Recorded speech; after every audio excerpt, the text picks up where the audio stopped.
श्री शिवाय नमस्तुभ्यम। सूरत गुजरात में पहले दिन की शिवपुराण कथा में एक बेलपत्री और एक दूर्वा का उपाय विवेक बुद्धि बढ़ाने के लिए श्री पंडित मिश्रा ने बताया है। यह नया उपाय है जिसकी विवेक बुद्धि स्थिर नहीं रहती है। उसको एक लोटा जल और एक दूर्वा का उपाय करना है। एक दूर्वा की डंडी अशोक सुंदरी की ओर होना चाहिए और एक बेलपत्री की डंडी का भी मुख अशोक सुंदरी की ओर हो। जल चढ़ाने के स्थान 3 स्थान हैं। पहला, शिवलिंग पर जल जहाँ बह रहा है इधर उधर खड़े होकर के, और दूसरा जल उसी पानी को लोटे से थोड़ा जल इस तरफ और उधर की तरफ 3 स्थान से जल चढ़ाया जाता है। और जल चढ़ाते समय कर्ण घंटेश्वर के नाम से 3 स्थान पर जल चढ़ाया जाता है। कर्ण घंटेश्वर महादेव के नाम से चढ़ाया जाता है, जिससे बुद्धि को स्थिर रखते हैं। जिसे भी मिर्गी या दौरे भी आ रहे हैं तो वह भी यह इस उपाय को कर सकते हैं। कर्ण घंटेश्वर जो कि काशी में विराजमान है। लुटा दिया भंडार काशी वाले ने, यही शिव तत्व है।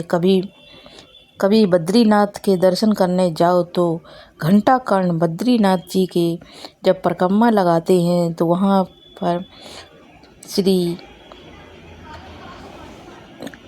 बद्रीनाथ कर्ण घंटेश्वर भी विराजमान है। वहाँ नारायण की भक्ति में और कर्ण घंटेश्वर भगवान शंकर को दर्शन दिए थे। घंटा कर्ण को स्थिरता, मन का स्थिर होना बहुत जरूरी है। जब हम बद्रीनाथ के दर्शन करते हैं तो परिक्रमा करते हैं। परिक्रमा के मार्ग में घंटेश्वर का एक ओर है और एक ओर लक्ष्मी जी का मंदिर है। उस कर्ण घंटा कौन थे? वो थे जो कि भगवान की भक्ति में डूबा रहता था। जब शंकर की कथा भक्ति कहीं भी होती तो वहाँ वह कर्ण घंटा पहुँच जाता था।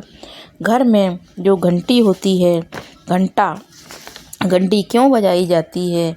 जब हम घंटी बजाते हैं तो घंटी का नाद इसलिए किया जाता है कि अपनी बुद्धि को, अपने विवेक, अपने चित्त को और अपने बुद्धि विवेक और चित्त को केंद्रित करें भगवान के चरणों की ओर, जिससे घर में जितने भी सदस्य हैं घंटी की आवाज़ को सुनकर अपने विवेक बुद्धि को केंद्रित कर लें और कि मेरे घर में शिव विराजमान है, मेरे घर में लड्डू गोपाल है, मेरे घर में मेरा काशी विश्वनाथ बैठा हुआ है। मुझे अपनी बुद्धि को केंद्रित करना है, अपने चित्त को केंद्रित करना है।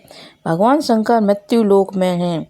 आप जैसे ही भगवान शंकर का जैसे ही निवेदन करते हैं, जैसे या श्री शिवाय नमस्ते में ओ नमः शिवाय बोलते हैं तो भगवान शंकर हमारे सम्मुख खड़े हो जाते हैं। जब आप भगवान शंकर की कथा में बैठते हैं, जब आप भगवान शंकर की कथा में बैठते हैं, अपने चित्त को केंद्रित करके रखो। ना जाने कब भगवान आप पर कृपा कर दे और भगवान के चरणों में चित्त को केंद्रित करके रखें। ना जाने भगवान कब कृपा कर दे। श्री शिवाय नमः।